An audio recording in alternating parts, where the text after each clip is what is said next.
Прямо на Полину, скаля острые клыки, несся огромный лев. Животное ловко передвигалось по джунглям, не обращая внимания на дождь и мокрые листья под ногами. Зверь стремительно приближался, заставляя девушку замирать от страха. Когда Полина приехала в Африку, она никак не ожидала оказаться в подобной ситуации. Девушку с друзьями встретил гид из аэропорта. До гостиницы они добирались несколько часов. Джип подкидывало и мотало из стороны в сторону на каждом ухабе. По дороге гид рассказал о местности и несколько раз повторил, что самостоятельно в джунгли лучше не ходить. Полина приняла это за рекламные россказни. За каждый час сопровождения гида нужно было платить. Естественно, он не хотел, чтобы туристы передвигались самостоятельно. У девушки уже был неплохой опыт в путешествиях. Она бывала в лесах Амазонки, путешествовала по национальным паркам Таиланда, поэтому ощущала уверенность в своих силах. Первые 2 дня гид не оставлял туристов ни на секунду. Он показывал хоженые тропки, возил в реабилитационный центр для диких животных, проводил экскурсию по маленькому городку. Друзей знатно утомило активное изучение окрестностей. Они хотели отдохнуть, насладиться коктейлями, свежими фруктами, поплавать в гостиничном бассейне. Поэтому на 3-й день дали гиду выходной. Полине быстро надоело сидеть на месте. Она решила прогуляться в джунгли. Тем более, что до них было рукой подать. Девушка собрала небольшой рюкзак с запасом воды и еды, не забыла про спутниковый телефон и забила на нем вызов местной спасательной службы. Казалось, она предусмотрела все. На выходе из гостиницы администратор на ломаном английском спросил, куда Полина направляется. Девушка показала рукой на стену джунглей, чем испугала мужчину. Он начал что-то быстро объяснять, размахивая руками. Экспрессивная речь почти полностью состояла из слов местного диалекта. Однако там проскакивали знакомые фразы. Из всего сумбура, что вывалил на Полину администратор, девушка поняла немного. Далеко в джунглях ходить опасно, и оттуда никто не возвращается. Мужчина еще что-то вещал о темных больших духах. Однако Полина не сильно доверяла словам человека, который на шее носил куриную лапку от сглаза. Она вежливо поблагодарила мужчину за заботу и решительно пошла к лесу. Мужчина вслед кричал что-то про потоп, но девушка только усмехнулась. На небе не было ни одного облачка. Солнце жарило немилосердно. Полина решила, что администратор просто в сговоре с гидом и получает свой процент за то, что не позволяет туристам разгуливать одним. Девушка не собиралась далеко идти. По карте она увидела небольшое озеро в нескольких километрах от гостиницы. Целого дня как раз должно было хватить, чтобы дойти до него и вернуться назад. Полина подтянула шлейки рюкзака, глубоко вдохнула чистый, ни на что не похожий запах африканских лесов и решительно шагнула под тень деревьев. Первые пару километров прошли легко. Девушка любовалась природой, слушала пение птиц и отмахивалась от полчищ насекомых. Расстояние до озера стремительно сокращалось, отчего улучшалось настроение. Полина на какое-то время ушла в свои мысли, и когда вынырнула из них, поразилась тишине. Вокруг.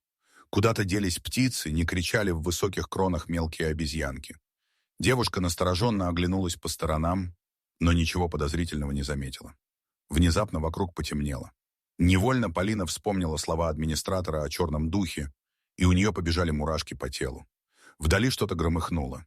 Девушка подскочила на месте и уже подумывала, в какую сторону бежать. И тут ей на макушку упала холодная тяжелая капля. Полина подняла голову к небу и рассмеялась. Дождь. Это просто дождь, от которого спрятались птицы и животные. Низкими темными тучами затянуло все небо. Отчего в лесу стало темно.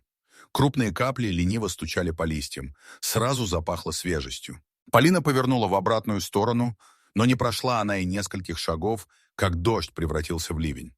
Вода мигом промочила девушку насквозь. Спрятаться не получалось ни под одним деревом. Ливень шел настолько плотной стеной, что девушка не видела ничего вокруг на расстоянии вытянутой руки. Полина побежала, практически не сверяясь с компасом. Почва вокруг стремительно превращалась в болото. Опавшие листья под ногами скользили. Ливень падал на землю, образовывая ручейки. Девушка внезапно поскользнулась и рухнула на опавшую листву. Ногу прострелила адской болью. Полина громко вскрикнула и схватилась за лодыжку. Она с ужасом посмотрела на ногу, ожидая увидеть перелом, но внешне все было в порядке. Боль не стихала, а наоборот, росла с каждой минутой. От этого в глазах Полины потемнело. А когда девушке удалось проморгаться, обстановка вокруг изменилась. Ливень немного стих и снова превратился в дождь. Без беспросветной стены воды. В лесу стало немного светлее. Туристка разглядела деревья вокруг и внезапно заметила большое темное пятно. Тень начала двигаться по направлению к девушке. Вскоре стало понятно, что это огромный лев. Животное явно было недовольно нарушением границы его территории. Морду льва исказила гримаса злости. Изо рта торчали острые клыки. Полина в ужасе отшатнулась. Она припомнила все рассказы гидов о грозных хозяевах джунглей. Против рассерженных львов не мог выстоять ни один безоружный человек. Нередко разъяренные животные разрывали непрошенных гостей на куски. Сердце девушки грозило выскочить из груди, а руки дрожали. Внезапно она увидела себя со стороны. Пролететь тысячи километров, чтобы увидеть дикую природу Африки. И погибнуть от лап этой самой природы. Полина нервно расхохоталась. От необычного звука. Лев замер. Она внимательно смотрела на человека, скалилась, но уже не пыталась подойти. Внезапно в голову девушки пришла история, которой развлекал их гид по дороге в отель. В ней мужчина остался один на один с опасным хищником, но не растерялся. Развел полы рубашки в стороны, чтобы казаться больше, и громко заорал на животное. Зверь признал, что соперник больше и грознее его, поэтому ушел. У Полины рубашки не было. Она даже не была уверена, что львы были хищниками, но в том, что острые клыки могут разорвать плоть, не сомневалась. Поэтому решила действовать по той же схеме. Девушка подняла руки, расставила их в стороны и заорала во все горло. Лев даже вздрогнул от неожиданности, а скал сменился на озадаченность. Животное не двигалось, и Полина сочла это успехом. Внезапно в голову пришла мысль, что неподалеку могут быть еще туристы. Девушка не знала, сколько пробежала. Может, она уже неподалеку от отеля. Поэтому снова закричала. Вскоре ее горло болело. С каждым криком звук становился все тише. Полина уже поняла, что даже если она и сидит в 100 метрах от отеля, ее не смогут услышать из-за шума дождя и ветра. Но хотя бы громкие звуки удерживали льва на расстоянии. Внезапно животное мотнуло головой и снова начала приближаться. Девушка дернулась в сторону, но ногу прострелила боль. Вспомнилось главное правило при встрече с медведем – прикинуться мертвой. Полина опустила руки и легла на землю. Она понадеялась, что лев быстро утратит к ней интерес. Полина закрыла глаза и постаралась дышать как можно незаметнее. Вскоре над девушкой раздалось сопение. Животное обошло Полину по кругу, внимательно обнюхивая. Лев трогал Полину за руки и ноги. Когда она прикоснулась к поврежденной лодыжке, девушка не сдержала приглушенного стона боли. Зверь тут же отдернул лапу, а потом резко перекинул Полину через плечо и куда-то потащил. У девушки внутри все оборвалось. Она с ужасом решила, что ее тянут в логово, чтобы съесть на обед. В этот момент Полина пожалела о недостаточной подготовке. Она понятия не имела, чем питаются львы, и даже не почитала информацию о фауне перед поездкой. О сопротивлении или побеге речи быть не могло. Поэтому девушка уцепилась за густую шерсть на спине животного, чтобы не упасть на землю. Лев притащил Полину в маленькую пещерку и свалил на землю. Девушка больно ударилась, сбила кожу на коленях, ладонях. Она тут же обернулась лицом к животному и вжалась спиной в камень. Полина попыталась стать маленькой и незаметной, но не могла поджать пострадавшую ногу. Впрочем, льва это мало волновало. Зверь устроился возле входа в пещеру и наблюдал за дождем. К девушке животное не приближалось и даже не смотрело в ее сторону. Девушка пошевелилась. Не дождавшись реакции, она решилась на побег. Полина встала на колени и поползла в сторону выхода. Было больно и неудобно. Она сосредоточилась на неприятных ощущениях, поэтому не заметила стремительного перемещения льва. Животное резко возникло перед ней, оскалило острые клыки и издало оглушающий рев. У девушки от ужаса кровь застыла в жилах.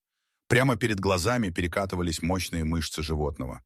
Полина понимала, что у нее нет ни единого шанса против такого сильного противника.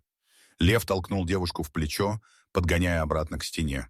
Как только Полина вернулась на свое место, животное спокойно устроилось у входа и снова уставилось на стену дождя. В этот момент Полину озарила догадкой.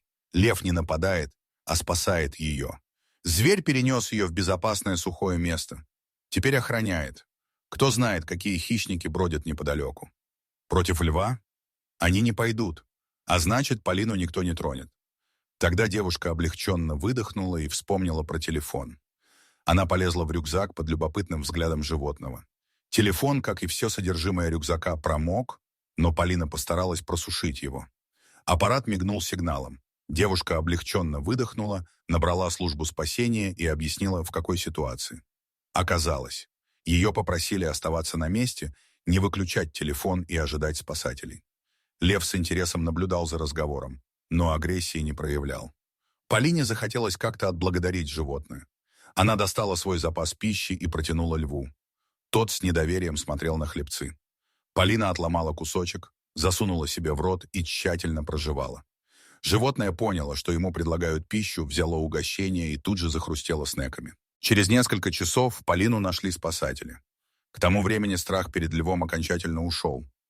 Когда зверь повернулся по направлению к девушке, Полина только накинула на плечи рюкзак. Животное взвалило Полину себе на плечо, вынесло из пещеры на поляну. Лев отошел подальше, а потом незаметно растворился между деревьев, как только рядом появились люди. Воспоминания о поездке подвернулись дымкой, но встреча с львом осталась в сердце Полины навсегда. Оказывается, даже грозные дикие звери могут сочувствовать и помогать человеку. Многим может показаться данный текст выдумкой, но на самом деле львы достаточно миролюбивые создания, и зафиксировано немало случаев, подобных вышенаписанному, когда огромный хищник помогал человеку, оберегал его от опасностей до прихода помощи. Правда, люди не всегда ценят эту помощь и иногда убивают львов, считая, что они представляют опасность для спасенного.